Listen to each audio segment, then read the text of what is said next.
আমি কেন কোথায় পালাবো বলুন? পালাইলে আপনার বাড়িতে যেতে পারি, আর কোথায় যাবো? খুব পরিষ্কারভাবে বলতে চাই, নাথিং হিডেন। আমাদের কি হিডেন করে কি লাভটা কী হবে?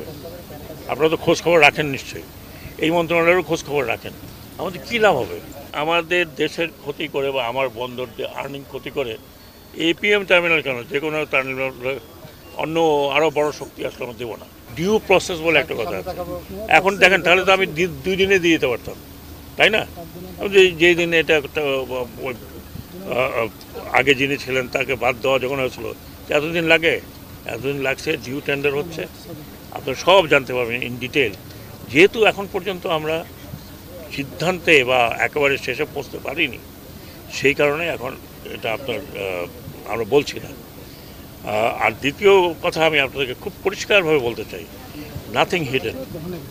আমাদের কি হিডেন করে কি লাভটা কী হবে? আপনারা তো খোঁজ খবর রাখেন নিশ্চয়ই, এই মন্ত্রণালয়েরও খোঁজ খবর রাখেন। আমাদের কী লাভ হবে? আমার কোনো চাচা না মামা না, আমার কোনো বাড়িঘর আছে আপনাদের অন্যদের মতো, যে আমার ওখানে বাড়ি আছে, উনি এই করছেন। ভাই আমি এখানে আছি, মরে যাবো এখানে। হ্যাঁ, আমার সব পুরো ফ্যামিলি এখানে। তা আমার লাভটা কী? হ্যাঁ, আমি কেন কোথায় পালাবো বলুন? পালাইলে আপনার বাড়িতে যেতে পারি, আর কোথায় যাবো? তো এই যে কথাবার্তাগুলো না, ডিউ প্রসেস তো আমরা আপনাকে আগে বলবো না, কারণ আমরা জানি না।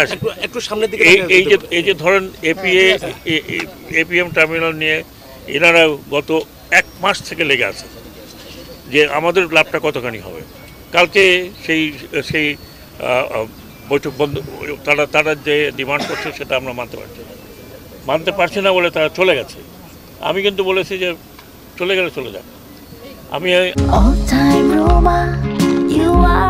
All time Roma. Taste it, love it. আমাদের দেশের ক্ষতি করে বা আমার বন্দরদের আর্নিং ক্ষতি করে এপিএম টার্মিনাল কেন, যে কোনো টার্মিনাল অন্য আরও বড় শক্তি আসলে আমরা দেবো না। আমাদের ব্যবসায়ীদের জন্য আমি বলি, তারা ব্যবসা করছে, তারা করবেন, ভবিষ্যতে করবেন। এই বন্দরের ট্যারিফ কত সালে আগে হয়েছিল আপনি জানেন? যে পিছনে ভাই 1984, আমার রাইট? আমরা যারা ব্যবসা করি আমরা চাই এভরিথিং, সব কিছু আমার। ভাই আপনি তো আর্ন করতে দেন 1000 টাকা, সেখান থেকে না 500 টাকা আমাকে দিলেন, তো দেন না, কি অসুবিধা আছে? এই বন্দরে দেখেন কত কাজ হচ্ছে। আপনারা বলেন, আমি তো পুরোটা ডিজিটালাইজ করতে ওনাদেরকে বলেছি, কমপ্লিট। এখন যদি আপনারা বলেন তাহলে আমি অটোমেটিক আনতে পারি। আমি যদি অটোমেটিক ট্রেন নিয়ে আসি, এখানে কোনো লোকের জন্য আর চাকরি থাকবে না, দরকার নাই। আমি চায়নাতে একটা দিয়ে দেখে আসলাম, এআই দিয়ে পরিচালিত এন্টায়ার বন্দর, ওখানে কোনো মানুষ নাই, ফ্ল্যাট বেড চলতেছে, মনে হয় যেন ভূতুরের বাড়িতে আসে। এখন যদি আমি ওগুলো আনি, ওগুলো তো আমরা আনবো না, কারণ আমাদের দেশের লোকের চাকরির দরকার। আমাদের দেশের এই যে যারা খেটে খায় তাদেরকে জায়গা দিতে হবে।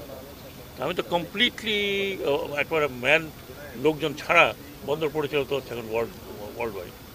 তো এইগুলো ভাই, যখন যারা কথা বলে, তারা জেনে কথা বলেন, যত রকম সুবিধা চান, সবসময় তো সব সুবিধা দেওয়া যায় না।